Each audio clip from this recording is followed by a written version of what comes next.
Welcome to Authentic Living with Roxanne, a place where we have conscious conversations about things that really matter in our lives.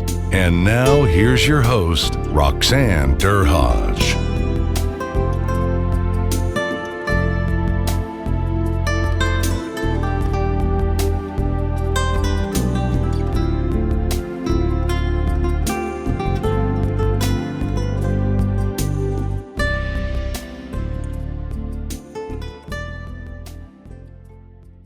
Hey everyone, it's Roxanne Derhaj. How are you again today? So glad everybody's tuning in. Today I have David Thomas, and you said you're based in Halifax, North London. Is that what it is? Tell me exactly. No, Halifax, the north of England. North of England. Here I say north of London. I mistook what you said. So he is an expert. Now tell me a little bit about your background. Is it that you're a memory expert? Is that what I read? Something to do with memory? So tell me about that. I was reading a little bit about your background, and we'll talk a little bit about what we're going to chat about today. Well, my background is that I had a troubled childhood, never went to college, got kicked out of school, working in a factory for like $2 an hour. And then I joined the fire service. And when I was in the fire service, I had trouble passing my exams. And one day I saw a guy memorize a pack of playing cards on TV, bought his book, taught myself how to do it.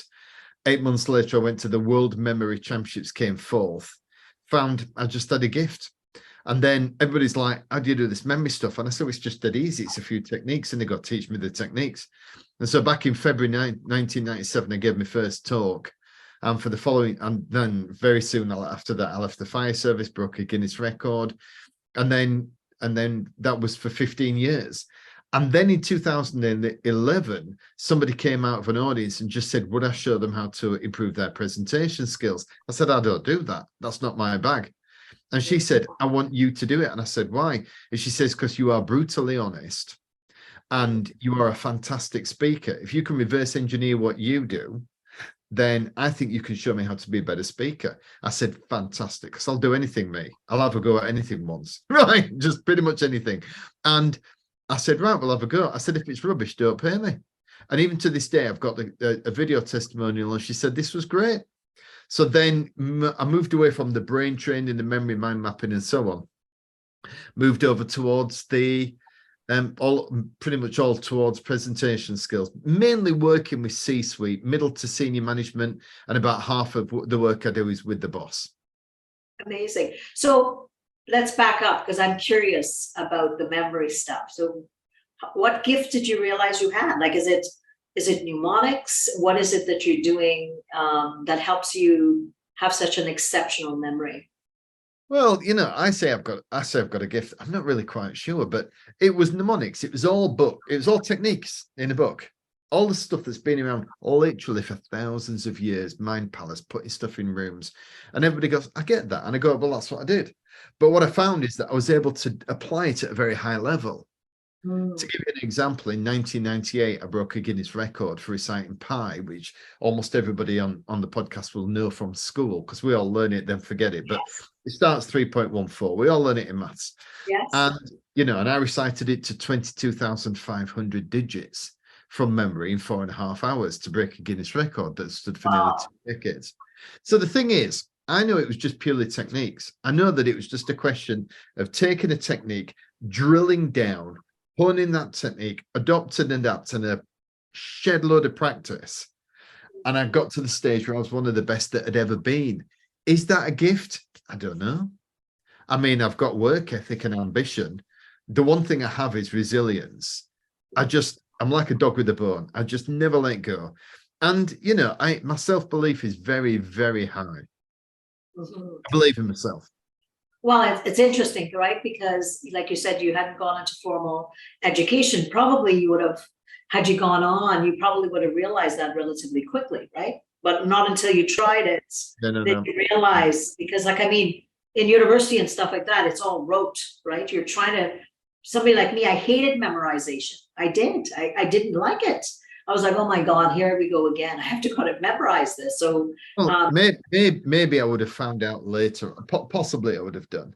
Yeah. But I'm not so sure. I mean, I do know guys who discovered memory techniques in university because they needed to learn a voluminous amount of information, but I'm not so sure. I mean, honestly, I was sitting fire service exams. This is not difficult. It is just list after list. The 13 things on a fire extinguisher, the 6 things you need to remember when you go to a fire call as a senior officer, a chemical incident. And it was just list after list, and I couldn't do it. So it's not like I was learning quantum physics or, the relationship between characters in Shakespeare. It was literally just basic lists. And I didn't buy the book thinking, this is going to be great. I'm going to be a memory guy and pass my exams. I was just sat there going, well, let's just give it a go. It's it's $10 for a book. What can go wrong? And all of a sudden I found I could do this. And so, I mean, yeah, I could have been exposed to it earlier and it might have made a difference, but I don't know. Well, we can't go back there other than you found it all out along the way. Now let's talk a little bit about, so for everyone listening, David teaches leaders how to be rock stars on stage. I'm going to use that word. How do you capture the moment? And like with everyone listening, that I talk about authenticity and how that impacts your capacity to connect. And when you connect, you're able to do some amazing things with people around you just by the delivery of what you're able to do.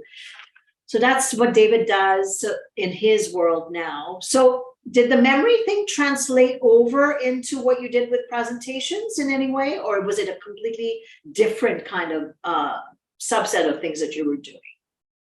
Well, there was almost no crossover. If you look at the Venn diagram, there was this tiny little thing in the middle called memory. What's interesting now is that when I do a day's coaching with a client, memory is part of the process. I have a 22-stage process I go through, and memory is one of them. But now, even though I'm a memory guy, and even though I can see the benefit of being able to memorize his speech, actually, when it comes down to it, I always say to the client, to be honest, the choice is yours. Because by the time, successful speaking and being a presentation rock star is as much about skill as it is about talent or charisma or whatever you want to call it. And I take people through a process that improves them very significantly. But there's a lot of moving parts. They have to learn how to walk and talk, whether they should stand still. They need to know how to have great eye contact, how to use cadence, how to use pauses, all the traditional basic stuff that I teach. It's basic stuff, but it works as long as they do it.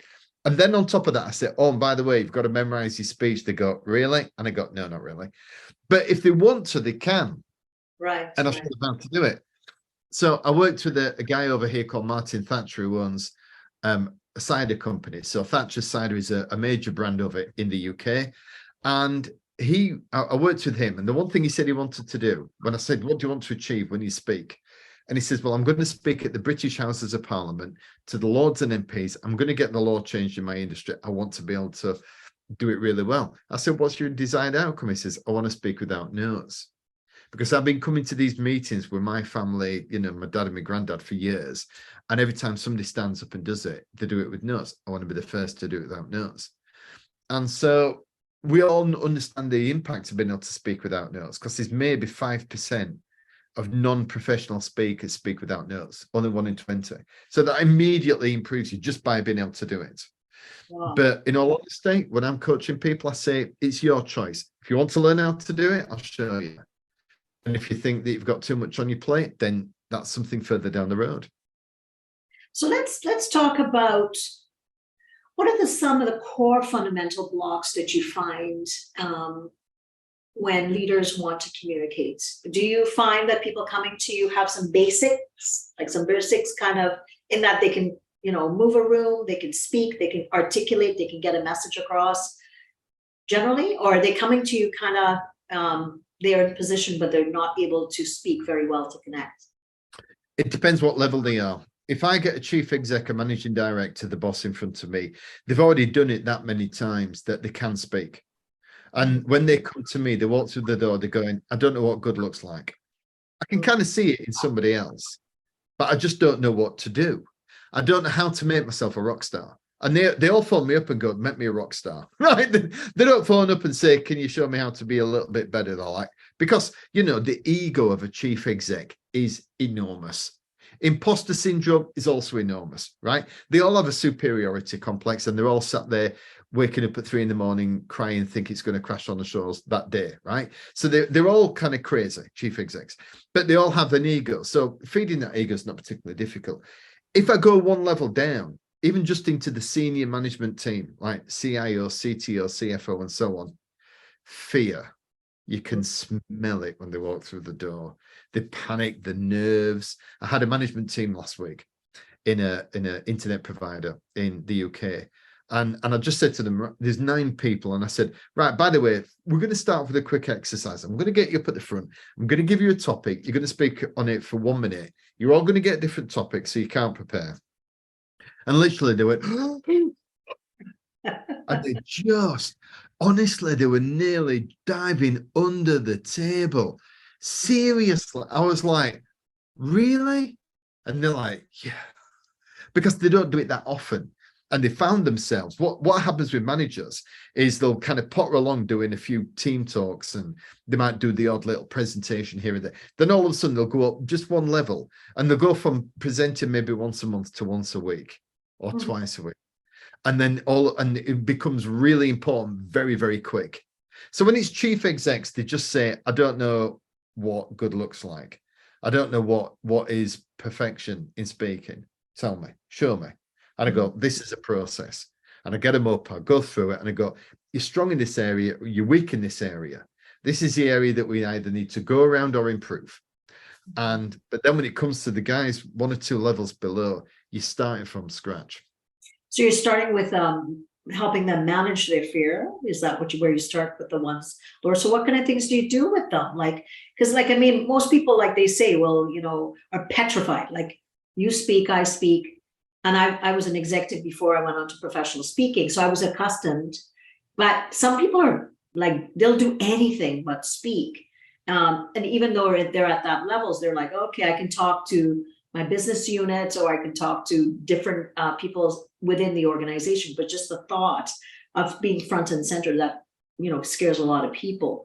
So what kind of things what do you do with them to help them with their fear? Well, there's kind of 4 different areas. First of all, there's carrot and stick. So I stand there and I go, right, if you learn how to present really today, if you engage in a full day, I can promise you're going to be better by the time you spend some time with me. Therefore, when you walk out of here, that will make you more valuable in the marketplace. And I said to them last week, I said, there's 9 of you in this room. If you go 1 level above, maybe there's 3 jobs. Therefore, out of the 9 of you, 6 are not going to get a job if you go to the next level. You're going to have to be better than the other people in this room. Understand it's not fair. It's, and it's a game. You've just got to be better play the rules better than anybody else. So that's a carrot. The stick is I turn around and go, Mark, the boss, has told me that has sent you on this course because he thinks you need to speak better. I said, therefore, if you don't, or if I go back and say that you didn't engage or whatever, and I give him feedback, etc., guess what? He's not going to be happy. Mm-hmm. So you've got a choice. You either engage in the day and make it work for you so that the boss is not unhappy with you. Because again, this is how life works. You've been given a position of extreme responsibility as a senior manager in this company. It is your duty to learn how to be uncomfortable and improve your skills. So I do all this in the same day, right? So I'll do carrot, I'll do stick.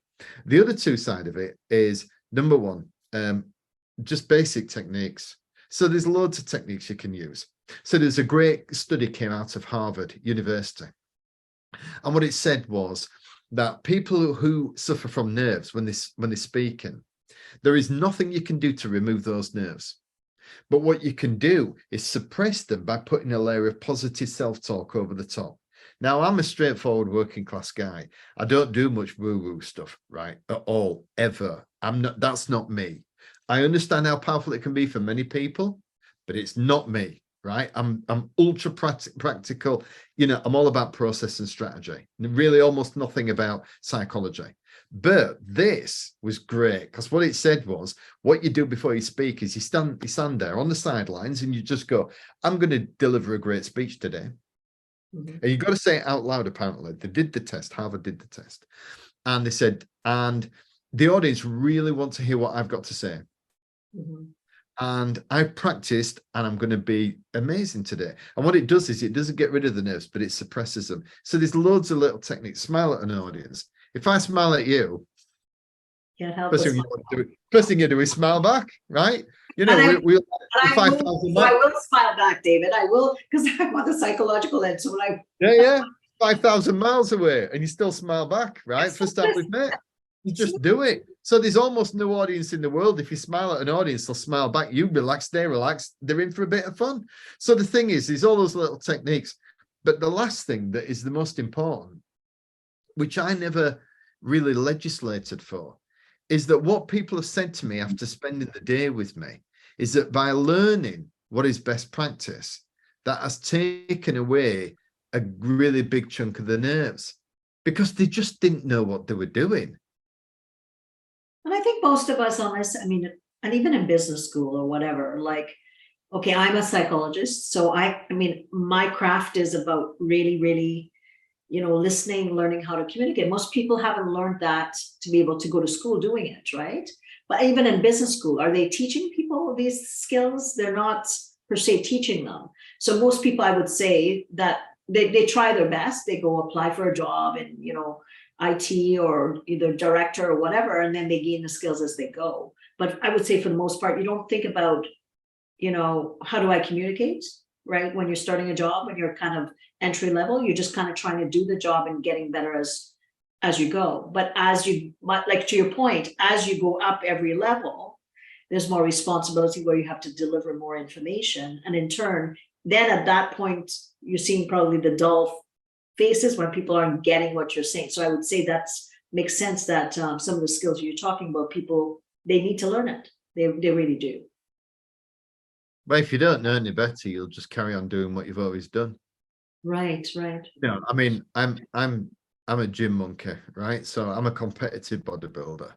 Mm. And I was in the gym about 3 weeks ago, and I saw a guy, and he said, I remember you. And I went, where from? And he said, 35 years ago, you and I went on a car maintenance course at the local college for like night school for 2 weeks. And it was like, I remember. Anyway, I said, how are you doing? He said, yeah, I'm all right. I'm 54. He's like 56. And I said, how are you feeling? And he said, you know what? I've got a bad back. And I said, well, just sit. I'm just going to say something out loud, Dennis, because I never offer advice in the gym, because all the people do is punch you in the face. Nobody wants advice, right? Even in the gym, even when they're doing something dangerous, they don't want advice. But I said to him, I said, Dennis, well, while you mentioned it, when you're doing the pull downs on the machine, he goes, yes. I said, what you do is you're going like this and then pushing your back, then you're kind of shaking your back to get it down. And he went, really? And I said, yeah. I said, that's why you're hurting your back. I said, what you need to do is go back 25 degrees, you pull it down to your sternum, you keep completely still, only pull down the weight you can. If you do that, your back will get stronger, you'll be fine. He said, the reason you do it is because what happens is you start pulling it down, 30 years ago, then you got a bit stronger, so you start getting a bit more, then you couldn't get it down, so you started shaking, and then eventually that became the habit, and the bad habit became the thing you did every time. And he went, right, yeah, I'll have a go at that. 2 weeks later, came up to me and he said, Dave, thanks very much. My back's a load better. Wow. The problem is that you start doing a bad habit, but you don't realize, but you just carry on doing the same thing because you don't know any better. So the guys that walk through the door with me, they can have all kinds of bad habits. It can be the way they look. I mean, I had a chief exec last week. We were doing half a day coaching. There was about 6 of them in the room, and his eyes were like that all the time. He just couldn't keep his eyes still. I said, you realize you're doing that? And he goes, no. Oh. And this was interesting as well. I said, right, we've got 3 major problems. You're doing that. Your start is terrible. You need to do this. You're this and this. And he said, mate, you need to get this stuff sorted. And he looked at me and went, I'm glad I met you. And I said, why? He said, because I always ask my team. I always ask my team how I'm doing, then they go, yeah, you're doing great, boss. Yeah, you're doing great. Because they're just dead. You asked for feedback from your team, and what, I've heard, so many people share those things, David, where they talk about, we did this, external consultant came in and everything is good, but everybody at the senior team is like, they're falling like flies, but they're telling the CEO that everything is fantastic. right? Because people are afraid to, tell the person that, say, is running the organization or the senior leader what really is wrong, right? So I think your approach, as much as it's direct, it must work for some people, because you need to hear what you're not doing well. And how often might they get coached to be able to get told that? I mean, I don't get work blind. People, I get referrals and recommendations, or people come back and use me over and again. I don't get work. People know what I'm like. Mhm. And I'm never aggressive. I am never rude. I am never obnoxious. I don't swear at my clients. I don't embarrass them. I don't make them feel small. But I am bullet straight. And every chief exec loves it. Male and female. 50% of my clients are female. They love it because they just don't get it anywhere else. Anywhere else at all. The share, they could be running a company and have a board of directors, and they'll sit in front of the board of directors. They then have to leave the room while the board of directors talks about them. I mean, that's why being a chief exec is the best and worst job in the world, because it's completely isolated. You really, if you look weak if you're asking for advice from your subordinates. And yet, how do you improve? And if you do, there's always a line. It's the same in any relationship. I have, Karen, my soulmate, right? We live together, and she's everything to me. But there really is very little that I'll rephrase it. There really is only so far I can go with Karen before she would just break down in a heap on the floor, and it's not very much. She's softer than a Labrador puppy dog. You know what I mean? She's just softy. Me, I'm like, honestly, I love brutal honesty. I love humor that's pitch black. There's almost nothing you could say to me. Nothing you could say to me to upset me or offend me. But Karen, she's really soft. So everybody has a line over you which you won't cross. And everybody says they like honesty, but they don't. They like their version of honesty. Right, absolutely. And with my new book, I do an assessment of the qualities that it takes for a leader to be more resilient within him or herself, so that but they're doing an assessment on themselves, but their team's doing it on them as well. And oftentimes, what do we do, right? A lot of people, they have blind spots, right? Because they don't want to kind of see it. We're very good at seeing our positives, but not so good at being vulnerable enough to see our negatives. But when the team does the assessment, and then the leader does the assessment, we collate both of those things. That's when the leader really sees, wow, I'm thinking I'm really good with, say, recognition, or I'm good with communication, but my team's saying, I've given myself, say, 80%, my team's saying I'm 20%. There's a disparity, obviously, that at that point is showing the leader that he or she needs to start looking at what they're not doing well. Again, getting out of their subjective world and getting into the objective world of the people that they're leading around them, and what do they need differently from them. So it's interesting that you say that about with some of these senior leaders. who's telling them what the reality is about what they're not good at? Not many people, to your point, right? So let's talk about, I'm a leader, I come to you, and how are you assessing my capacity to see how I communicate, what I'm good at, what I'm not good at? So do you tailor your kind of way you work one-to-one with individuals, or is it like a rote, like you said, a 22-step process? What do you do with someone? Well, about 80% of my work is guys who come to me, people who come to me, male, female, everybody, and they have a specific talk they want to give. Okay. So like tonight, I've been working with a guy. He's got a talk in Barcelona in 2 weeks, and it's 50 minutes long. And he's like, how do I make this amazing? And we go through it bit by bit. And so going through the 22 stages is not necessary. What I do is I sit there and I go, right, you've got 60 seconds to grab their attention. What's your one lightning rod theme? What is your one theme? You can only have one. I don't care if you're speaking for 15 minutes or 15 hours, you can only have one. What is your one lightning rod theme? And they go, right, okay. So what it does is it focuses their mind. And then I sit there and I go, what are the 3 areas that you would like to cover in your talk that feed up into that one lightning rod theme? And that's what we're doing. So, with this guy, the one lightning rod theme is unity. So he's got 16 different units across the world. He's bringing them together into one section. So it's about unity. That's that one lightning rod theme. The 3 things that go underneath it are motivation, strategy, and resilience. And so what we've done is we worked out, so the first 5 minutes is talking about motivation, how they're doing really well, what the numbers are, and, success. Strategy is about how they're going to implement, bringing everybody together. And resilience is, how it's going to work in the long term and how they're going to work in terms of leadership. And so what I do is we do that and we go through it bit by bit. But the fact is that I'm in a place now where I've been doing this for 12 years as a coach, and I've never found, so far, I've not had anybody who's been able to present as well as me, or who's been able to write a script as well as me. So instantly, the moment somebody gives me a script, I go, well, actually, if we did that. So I'll give you a quick example. So tonight, he said to me, I've got 74 people in the room, and we've got about maybe 14 or 15 of them are leaders. And what I want them to do is stand up.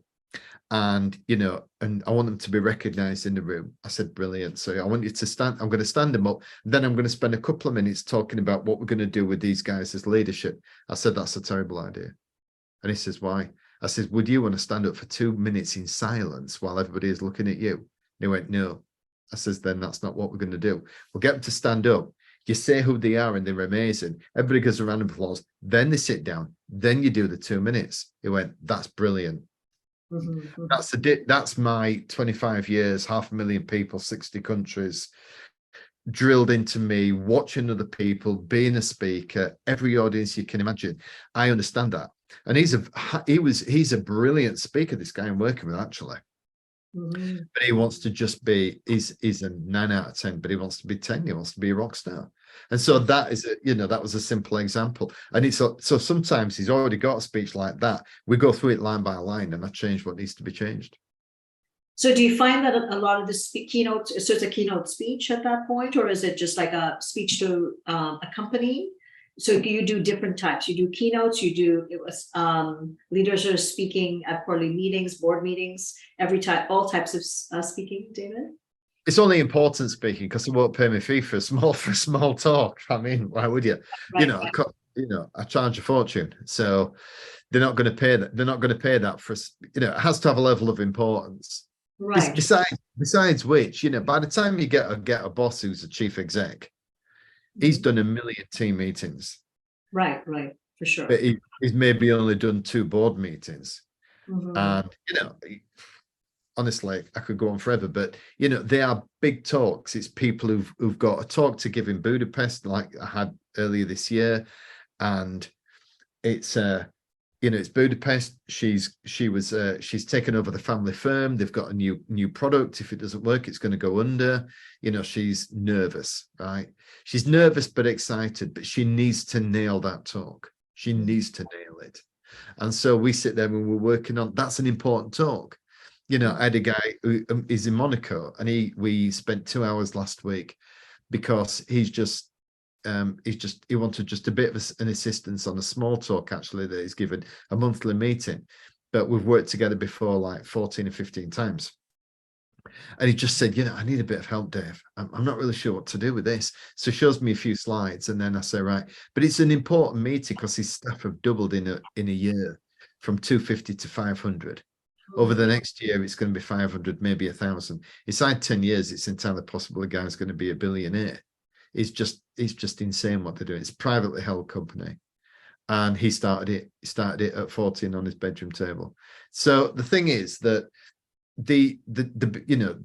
sometimes it's a single very, very important talk, or in his case, it's getting to the stage where he's got so many members of staff that spread all over the world that every time he even does something like a monthly meeting, it has a massive ripple across the company. So therefore, it's still important, just in a different way. This was such a great interview that we decided to turn it into a 2-part series. Be sure to tune in next week for part 2, so you don't miss out on the amazing content. Thanks for tuning in to Authentic Living with Roxanne, creating the space for positive, healthy change. Roxanne is a keynote speaker, psychotherapist, and coach. To work with Roxanne, visit roxannederhage.com/blueprint. We'll see you next time on Authentic Living with Roxanne.